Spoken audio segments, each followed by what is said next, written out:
Well, welcome. Glad you're here. My name is Ray. I used to be a lead pastor here, but now I'm a volunteer like you.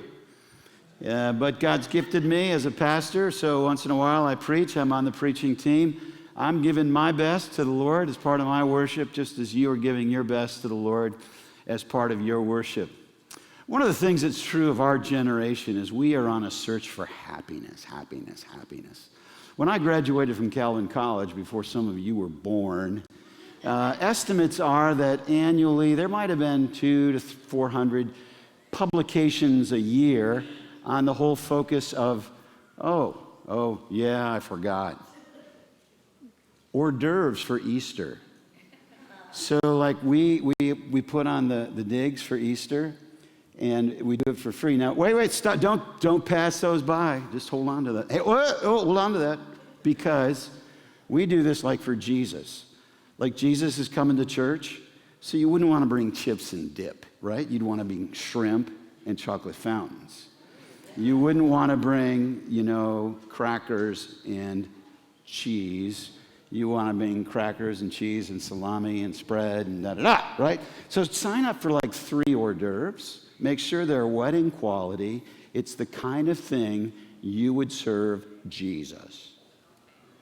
Pass those suckers back.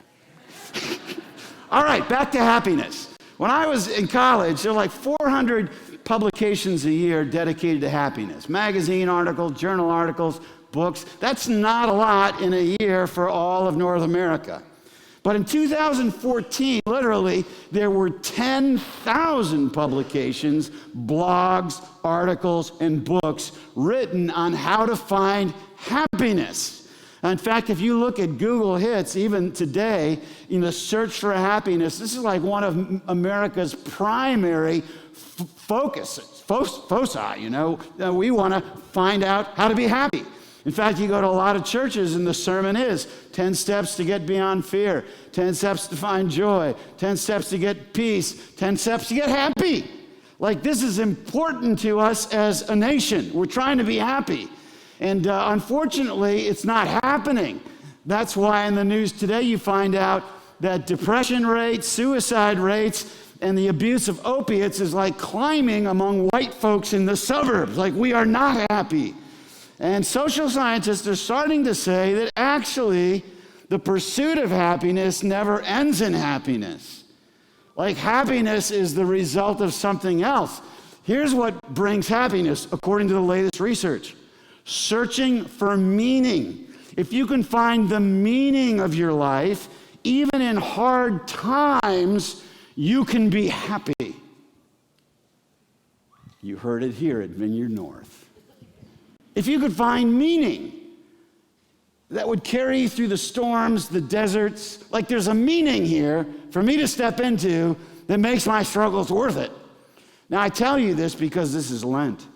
We're coming down toward the end of these 40 days in which we're focusing on the cross, Jesus' death on the cross, one of the most meaningful symbols that we have, one of the most meaningful parts of our faith. In fact, it is the heart of the good news. Like, if you could get a grip on the cross, you might just find happiness. The early church talked about nothing but the cross. In fact, Paul, the apostle, said, if you give me a chance to stand up and talk in your church, it's going to be about the cross. And I get it. Jewish people think this is a joke. Other people think it's just craziness. But this is the only good news there is. Like, this is the best news you could hear. And so wherever I go, if they give me a chance to talk, I talk about the cross. This is so important to us that we teach kids at the earliest levels about the cross. In fact, if you grew up in church, you went to Sunday school, you know, right, kids? Jesus died for you to pay the penalty for your sins so that you can go to heaven when you die, right? We teach them as soon as they're ready to sit in circles, drink orange juice, and eat, fish crackers. This is a bite-sized, kid-sized version of the cross. It's true. But it's such a small part of the truth that if you thought it was the whole truth, you'd be misled. This is a fish-sized cracker piece of the truth. that Jesus died for you to pay the penalty for your sins so that you could go to heaven. And so Pastor Mike, over the last several weeks, has been taking us through John 18, Jesus' trial, betrayal, and trial, to help give us an adult vision for what was going on at the cross, such that it should be the heart of our faith.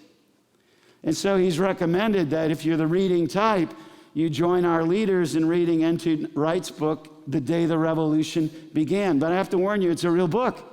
No pictures. 400 pages.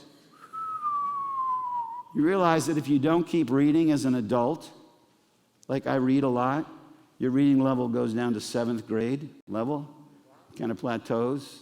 So some of you are saying, I'm not going there. I watch YouTube videos. That's it for me. That's all right. So Pastor Mike's been taking us over the high points of the cross, and I'm carrying on for the next 2 weeks just to give you a better adult understanding of what's involved in the cross on which Jesus died. In the last couple of weeks, Pastor Mike has been taking us through John chapter 18, which is the Apostle John's telling of the story of Jesus' betrayal and the rest. And this morning, I'd like to step into chapter 19.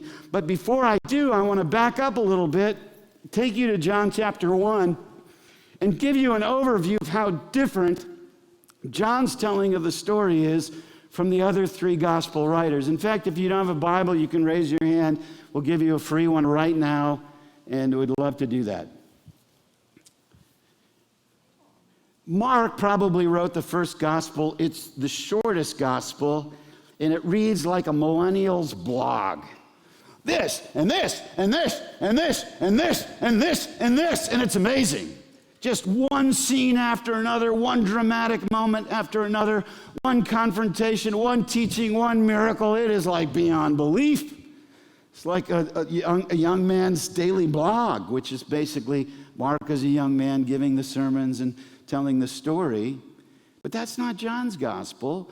John didn't write this gospel till he was old, older than me, older than you.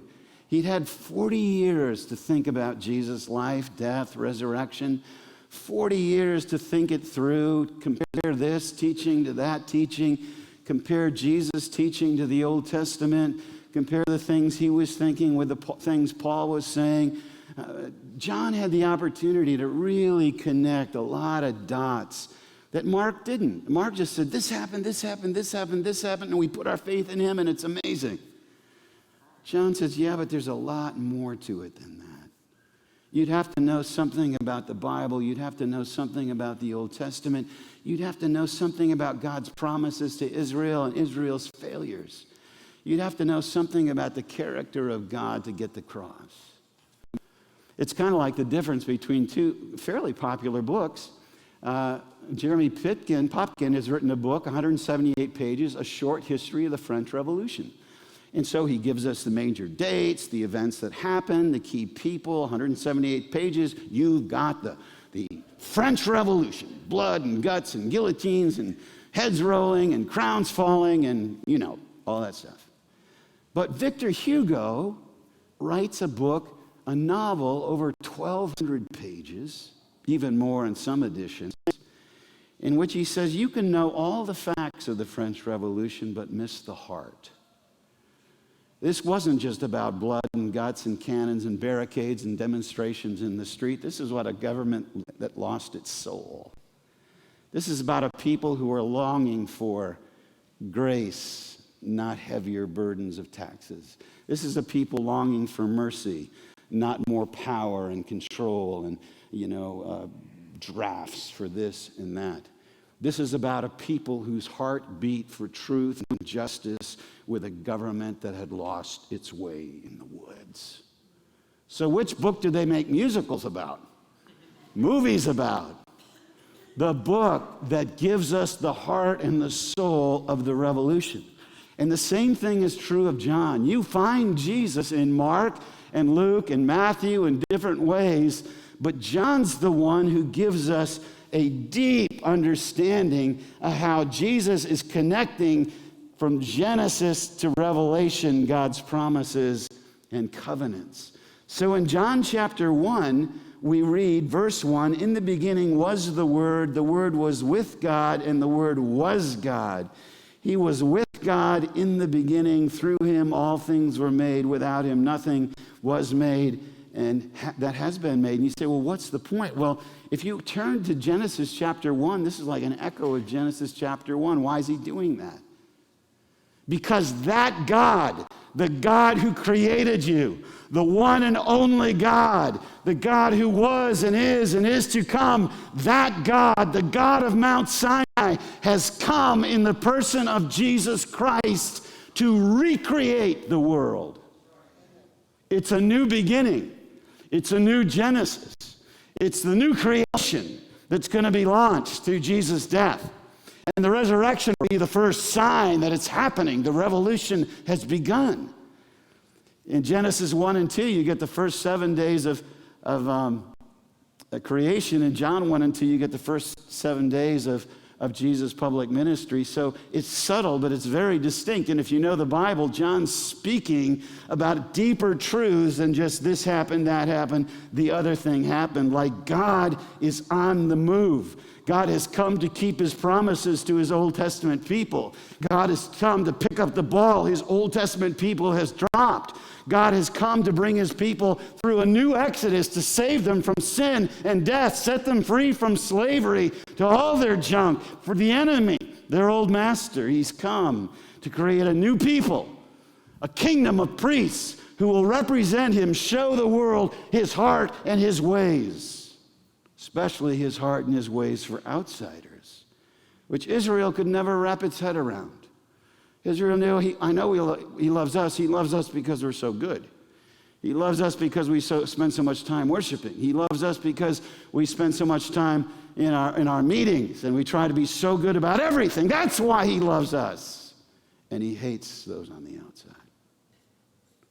And so John's gospel begins with God so loved the world that he came, that he gave his one and only Son, so that nobody would have to perish, but everybody could have life, eternal life. And he repeats that in the middle, and he repeats that in the end of his gospel. Jesus came to do what Israel would not do and would never get done if God himself didn't say, all right, I'm in.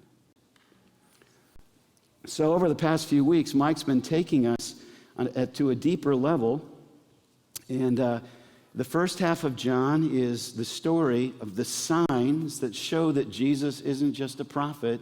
He is the God who created the world. He is the God of Genesis and Exodus, Deuteronomy. He's the God of the Psalms and the Proverbs. He's the God of Esther and Ruth. He's the God of Jeremiah and Isaiah and Malachi and all the minor prophets. This is God, the God of Mount Sinai, come to the world to set it right himself. And so the second half of the Gospel of John shifts from chapter 12 to chapter 13. And now John, having demonstrated that Jesus is more than a prophet, he is the God we worship. He's not the Christian founder of our religion. He's not our prophet. He is our God.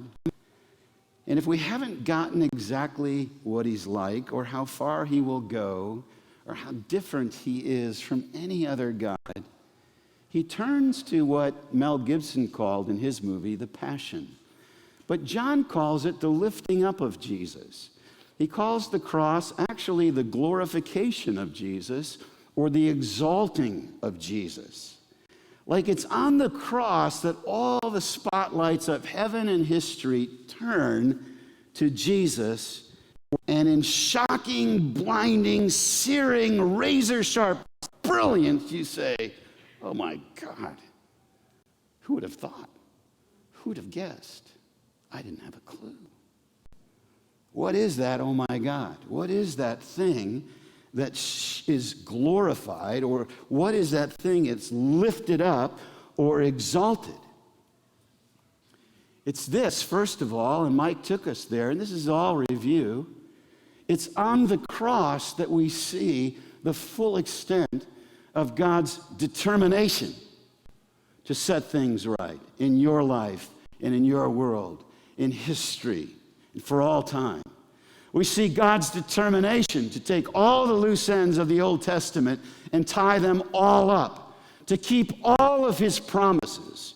It's God's determination to break the power of sin and death, to let hell have its way, come to its full height, take it in himself, and crush it through self-giving love.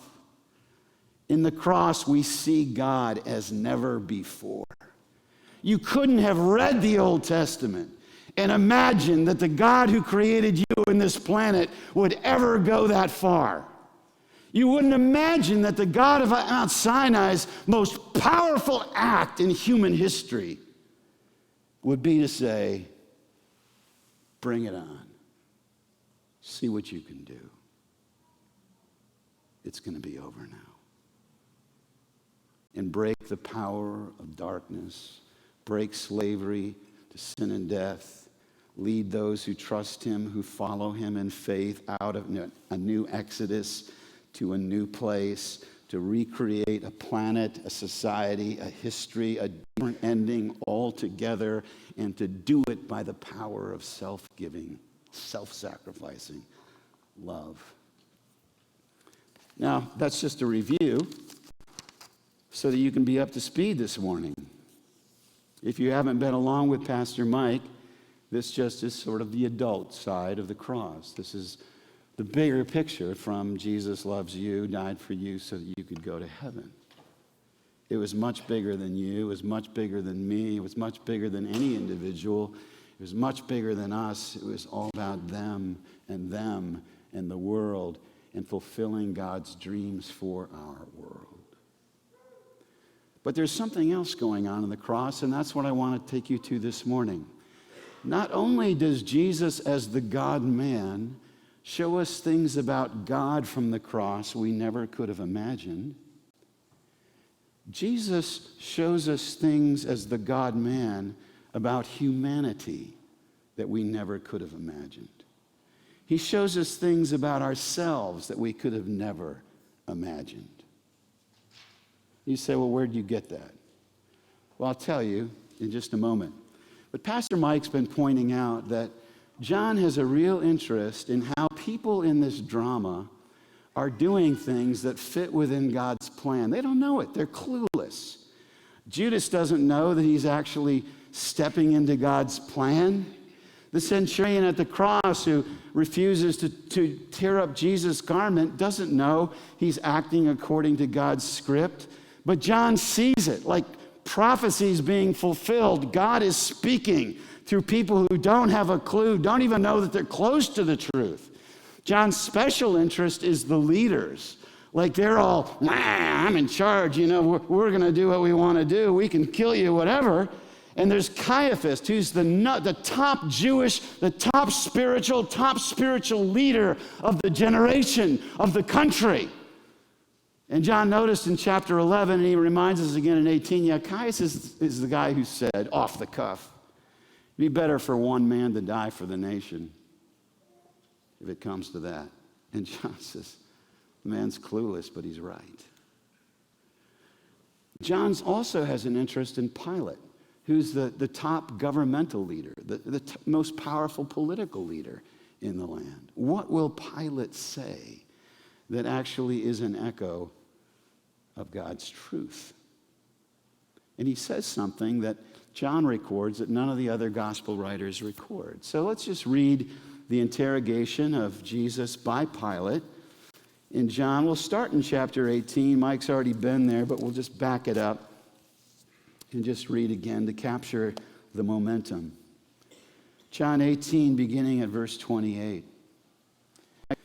Then the Jewish leaders took Jesus from Caiaphas to the palace of the Roman governor. By now it's early morning. Jesus will be crucified by noon and dead by 3. By now it was early morning, and to avoid ceremonial uncleanness, they did not enter the palace of the sinful guy because they wanted to eat the Passover as holy people do. So Pilate came out to them and asked, what charges are you bringing against this man? Well, if he were not a criminal, they replied, we would not have handed him over to you. Think we're idiots? Pilate said, take him yourselves and judge him by your own law. We have no right to execute anyone, they objected. This took place. Again, John just sees like the script is being played out. This took place to fulfill what Jesus had said about the kind of death he was going to die, the kind of death only Romans could exact. Pilate then went back inside the palace, summoned Jesus, and asked him, are you the king of the Jews? Is that your own idea? Jesus asked her, did others talk to you about me? And now here what Jesus is doing is he's appealing for justice. He's appealing for a just trial. You got some witnesses, or are you just sharing some thoughts? Am I a Jew? Pilate replied. Your own people and chief priests handed you over to me. What is it you have done? And Jesus doesn't answer. My kingdom is not of this world. If it were, my servants would fight to prevent my arrest by Jewish leaders. But now my kingdom is from another place. You're a king then, said Pilate. Jesus answered without giving an answer. You say that I'm a king. In fact, the reason I was born and came into this world is to testify to the truth. Everyone on the side of truth listens to me. What is truth? And this is what you do when you're in power and you don't want to face the truth. When you're in power, you can say, what's truth? We pick it up as we go, right? If you're Bill Clinton and you're being impeached, you can just say, what is sex? I didn't have sex with that woman. Today, people are talking about immigrants and they're saying, what's justice? Too complicated to really know. That's what the people in power do. It's too complicated. Let's just do what suits us.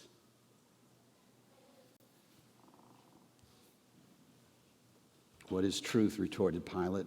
With this, he went out again into the Jews gathered there and said, I find no basis for a charge against him, but it's your custom for me to release to you one prisoner at the time of Passover. Do you want me to release the king of the Jews?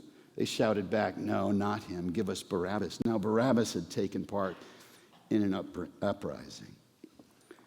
When Pilate took Jesus and had him, flogged to within an inch of his life. The soldiers twisted together a crown of thorns, put it on his head. They clothed him in a purple robe and went up to him again and again, saying, Hail, King of the Jews! And they slapped him in the face. Once more, Pilate came out and said to the Jews gathered there, look, I'm bringing him out to you to let you know that I find no basis for a charge against him. When Jesus came out wearing the crown of thorns and the purple robe, Pilate said to them, here is the man. Here is the man. Now, none of the gospel writers tell us this. And I'm convinced that John says this because God is speaking through Pilate. Jesus doesn't just show us what it means to be God. He shows us what it means to be man. He shows us what it means to be human. He shows us what it means to be godly. Here's the man. This is the second Adam. Jesus has just come from the garden as Adam came from the garden. And now Pilate declares, here's the man, the way Adam was the man, the second Adam. Jesus is everything the first Adam could have been if he had not said yes to sin. And now he becomes the man that shows you and I what we can become as men and women. If we will say yes to our Father the way Jesus did, not my will, but yours be done. If we will surrender to the Father's love and we will begin to show the Father's love, if we accept the Father's forgiveness and we begin to extend the Father's forgiveness, if we begin to walk in Jesus' shoes instead of just singing songs to him, if we begin to actually trust him like he's smart and do what he did and join in his cause by loving the people we find next to impossible to love, like our enemies, like our spouses, like our children, like our neighbors. if we will, like Jesus, love the Father with heart, soul, mind, and strength, and actually love our neighbors the way we love ourselves, the way a Samaritan loved a Jew, this is the kind of person you could become. As a wife, as a husband, as a parent, as a boss, as a church member, as a politician. This is who you could be. Jesus doesn't just show us what God is like.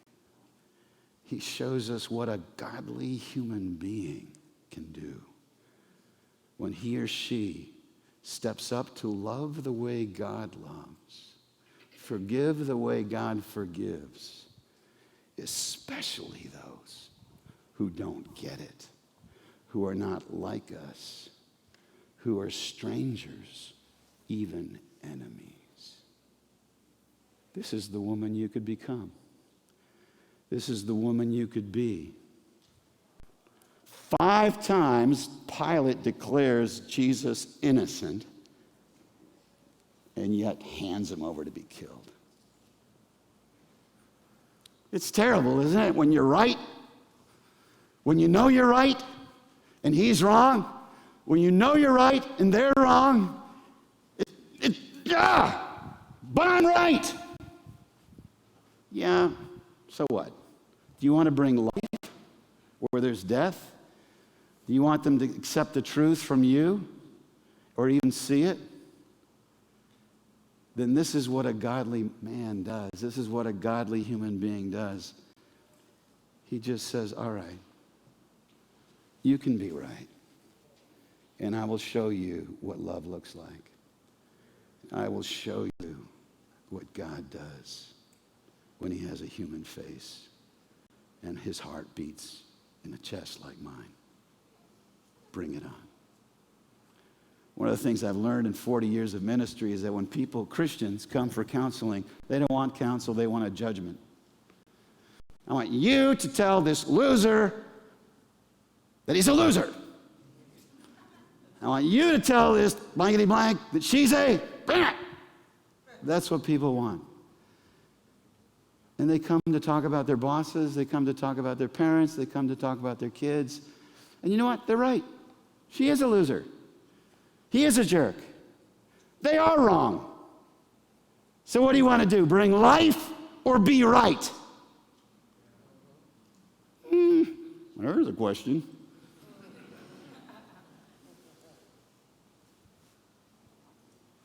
If you want to bring life, Jesus shows you what a life-bringing man, what a life-bringing woman will do when it's not fair at all.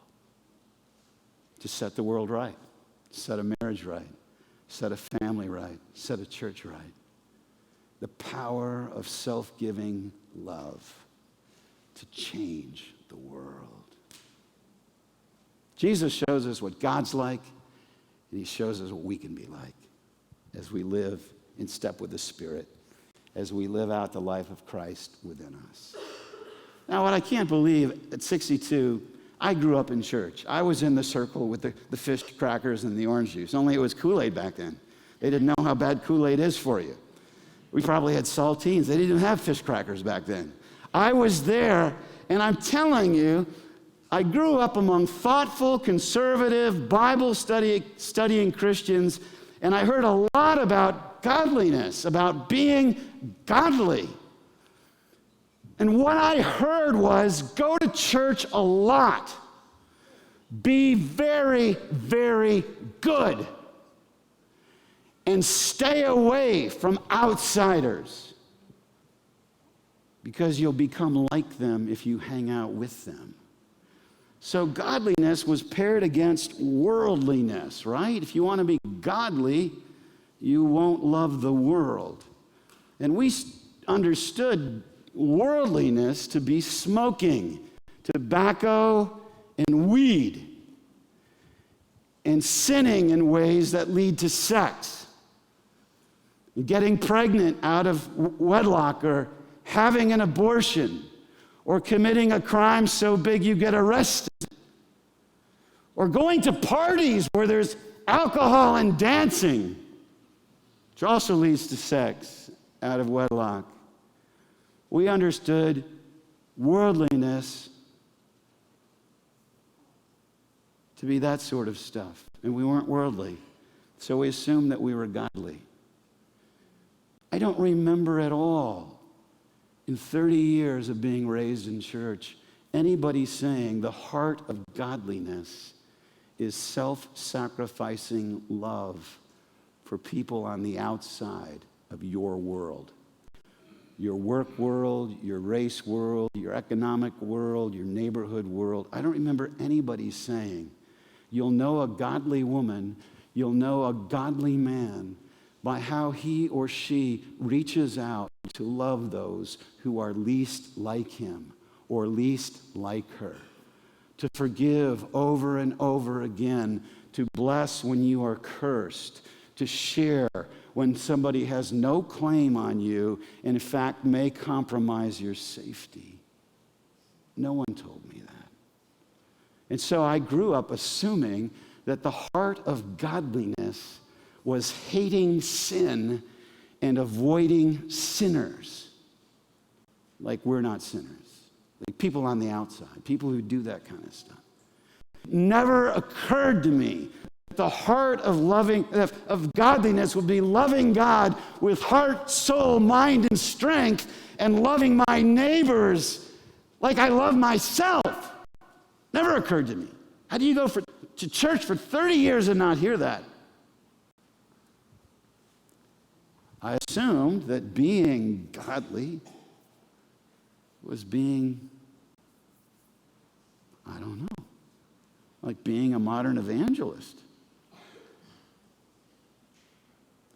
And so John wants us to know, oh yeah, the cross is all about God revealing himself as he really is, showing us what's most important to him, and that is gathering in the outsiders, making of them one new community, who together, a kingdom of priests from every tribe, language, and tongue, will show the world his heart, his face, and his ways. And to live that out is to join him as an image bearer, men and women revealing God to our children, to our spouses, to our neighbors, to immigrants, to criminals, you name it. Revealing God and giving them a taste of heaven, even when they are not safe, when it is not fair, and we don't have a clue to how this upside-down kingdom is going to bring out good in the end.